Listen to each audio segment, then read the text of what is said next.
I got Bo here, and a week ago I was like, you know what? I don't feel like talking about Monday Night Football on my own anymore. It's just too lonely. Bo, you want to talk about Monday Night Football? Let's make a date for Tuesday to talk about this awesome Dude, slate. those games were sick. I'm so glad you brought me on for this. I loved watching those two games. I think the only person that enjoyed those games more than me was Troy Aikman. He loved Oh, it. Troy Aikman was like outwardly disgusted at the quality of play. Well, I loved it. I love it when the booth guys shit on the refs too a little bit. Like it's always kind of fun because you're thinking it as a fan, but you know that they don't have the same amount of runway that you do at home when you're talking to your buddies. So for him Mhm. to talk about all the officiating and how unnecessary some of the penalties were, how they didn't affect the play. I kind of personally enjoyed that, Chris. I liked it. Well, I mean, you know it's bad when Tyreek Hill twisting his knee 360 degrees isn't even the ugliest thing. I don't know. That was pretty bad. It was bad. That was How about ugly. him smiling, thumbs up on the card on the way out the field, like kind of laughing, clapping? That was crazy to me. It's I don't it's know. it's called shock. Your body's in shock, and I think yeah, it did look a little unhinged. Like you could take it one or two ways, which is like the first one is he's absolutely psychotic. The second Okay. way is like he's waving the field goodbye because I think he knows that this is the end of his career. And if I was to look at it, if this is the last time we see Tyreek Hill play football, and that was him leaving on the cart saying goodbye, like I left it all out there, like Doing one of these. other than quitting on his team last year, we're talking about Tyreek Hill, the football player here. I enjoyed watching him play. I mean, that guy gave it everything he fucking had every play. He just so happened to be one of the most explosive athletes to ever grace an NFL field, but he played with no fear. He played like he was 6'5". Yeah. Like that was kind of his attitude.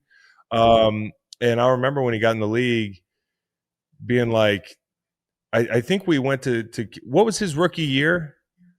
Does anybody have that I think he's offhand? a year Was it younger than me. 17?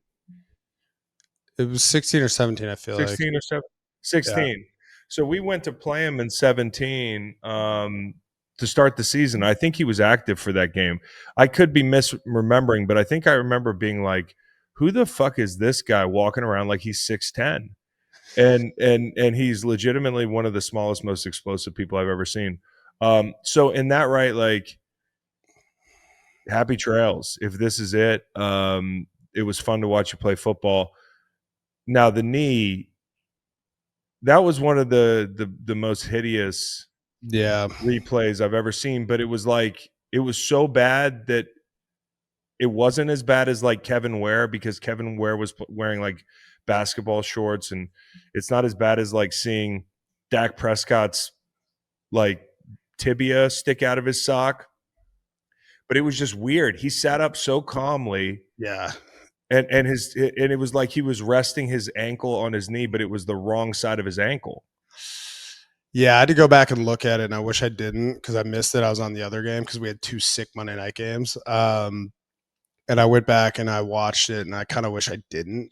But to your point, dude, if you were going to tell me at the beginning of the year that Tua would potentially have a longer career than Tyreek, I would have been a little stunned to hear that. But you said it, man. Like he's one of those guys, so explosive, playmaker on the field. Like he's one of those few guys. It's like him, Miles Garrett, who I just want to. I just wish I could wake up in his body for a day and just see what it's like. You know how in Men in Black they have the little robot that's inside of the guy controlling him. I just want to know what it'd be like to like be that explosive, to be that dynamic of an athlete, because I didn't have that. I didn't have those physical abilities, Chris. But I mean, who are you talking to, bro? You forget who you're talking to here.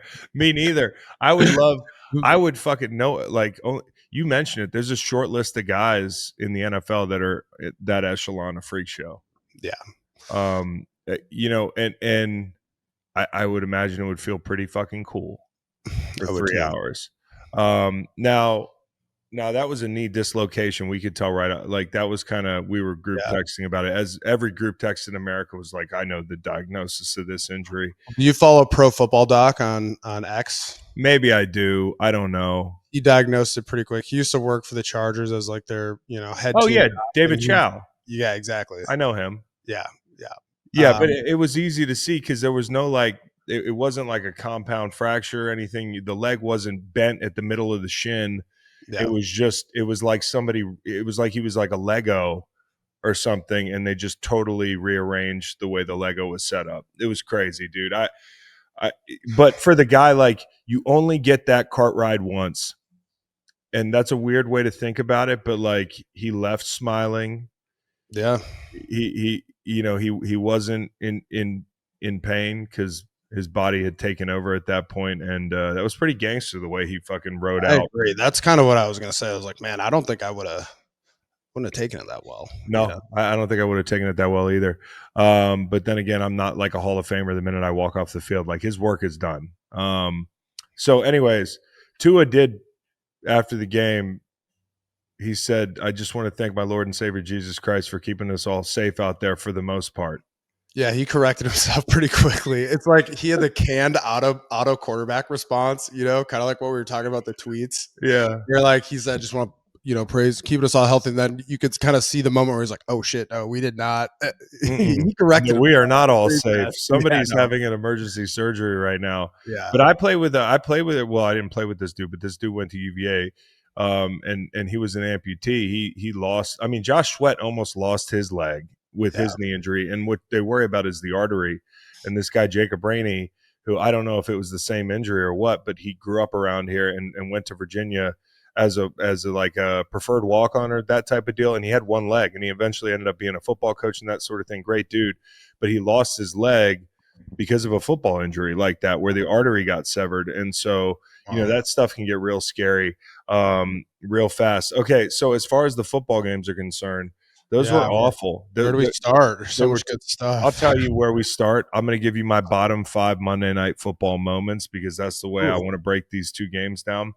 Got it. Number 5, the moment I saw Miami's uniforms. Yeah, I hated them. I like what the NFL is doing with the rivalry series, but I just feel like I haven't seen that one. Once we get that one uniform, we're like, fuck yeah, that's the one. We did it, guys. That to me, that wasn't it. So rank real quick in the middle of this bottom 5 Monday Night Football moments. Can you rank for me the 4 uniforms that we saw last night? The 4 uniforms? What do you mean? Like, there were 4 teams. They all had a uniform. Can you rank them? Okay, I'm gonna put Dolphins at the bottom. Yep. The Jets, I put the Jets probably at the top, maybe. Do the Bengals wear the classic? Don't maybe me. Make a stand. There's 4 teams. Hold on, I gotta think. I wasn't prepped for this question. No, but that's where all the good shit happens. Let me I like the Broncos unis. I'll put Broncos. Okay, I'm gonna go from favorite to least favorite. Ready? Broncos, Jets, Bengals, Dolphins. Yeah, that is crazy to me. I think there's a conversation to be had about the Bengals orange pant get up competing for a top spot, but let's not let the novelty of it, because we don't see them in that get up every week. That's true. And I actually will correct myself, because it is October now, and that is very fall friendly of them. But I got the Jets, number 1. That uniform's great. That uniform's timeless. That's a great uniform. Number 2 is the Bengals. I think that's that's maybe their best look. And then number 3 would be the Broncos, who aren't bad, but hideous abomination. How about Darren Waller getting off the couch and making plays? Kind of makes your boy want to stretch a little bit. Dude, go do some plyos. I know. Let's see what happens. Just see how it happens. I might do that. I might send some video out. Okay. Yeah. Number 4, Jonah Ellis is offsides. Oh yeah. I'm still convinced the Bengals hang in there if they end up 2 scores in that game. They are an awful football team. We'll talk about that in a second. But the Jonah Ellis offsides, I do not understand how that didn't go on him. He thought he was offsides. I know. They put it on Ted Karras on the head bob, and I was just like, we don't even get off on the head bob. No. We get off on pause. We get off after the head bob. Yeah. So Jonah Ellis is early. He also did one of these. Like, he knew he was wrong. He knew he was wrong. Dead to rights. Number 4, Jonah Ellis' offsides call changed the whole game. I'm just kind of joking there. I'm tongue in cheek there a little bit. Number 3, the Jets fair catching a punt at the 2-yard line. Boy, was there some bad football being played, and that was one of the worst things I saw all night. Holy shit. Number 2, Breece Hall's quote, Some teams, and I'm paraphrasing, shoot themselves in the foot. We just shoot ourselves in the head.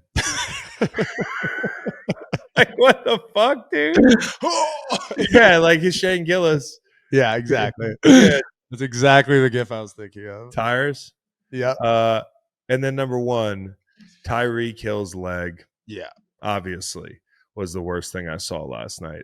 So it was a lot of bad football last night. The best thing I saw last night was J.K. Dobbins doing a whole interview in Spanish, and he was like, Bo Nix es especial. El hombre. I was like, golly. But here's what I think. I think if which coach offends me the worst is the way I would put it. Zac Taylor is offensive to me as a head coach right now. And I don't know if there's a mandate from on high where we're just going to mail it in the rest of the year and we're doing a soft tank. I don't hate the idea of like, and I talked about this with Browning being your quarterback, take shots outside the numbers, right? Don't put the ball in the middle of the field. Don't put it in harm's way. Throw it to T. Higgins, throw it to Jamar Chase, outside the numbers, give them a chance to catch the football. I did not mean every fucking play. Yeah, I think Jamar Chase and T. Higgins are pretty pumped about that strategy, though. You can tell. Yeah, they seem pumped about the whole thing. I just think that at every turn in the road, the Bengals look like an undisciplined football team. When you watch like the Commanders last week, now they came up short this week, but the offense, it's not that it doesn't miss a beat, but at the same time, what they do is they find ways to have the show go on without looking like absolute dog shit. You talk about like their run game, how easy they make things on Marcus Mariota. There's a number of teams that have made a backup look serviceable this young NFL season, and it seems like to me, hope is the strategy for the Bengals. Like where in 2023 he kept the ship upright, like doesn't mean he's going to be the same guy this year. And I just think that them not making a move to this point is it's a public declaration. That's been a buzz phrase this year for us, but it's a public declaration, which is like, we're good. We'll just bide our time. And I don't even know if the coach is going to get fired because that's not the way the Bengals operate. And that's a real shame because they're wasting Joe Burrow's prime. I do think that when Joe gets back, as we talked about, they've got to change the way they do some things. Less guys out in the route, more of a commitment to the offensive line. I know they've committed to it, but whoever's making the decisions on the offensive line has been striking out. And they've got to keep the dude upright. But like, I just don't feel like the team plays inspired football. They don't play disciplined football.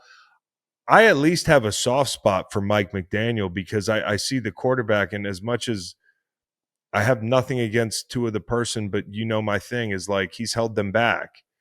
And I also think Mike seems to scheme up some pretty good shit offensively. Zac Taylor, I don't know what he's doing anymore there. Yeah. I don't know what he's doing anymore. Thing. You want to know what's crazy? I guess a positive is 2025 Bengals 4 weeks in. It's better. They're 2-2, right? Yeah. Last year, 2024, 1-3. 1-3. Yeah, That's it's a little bit of an improvement. Yeah.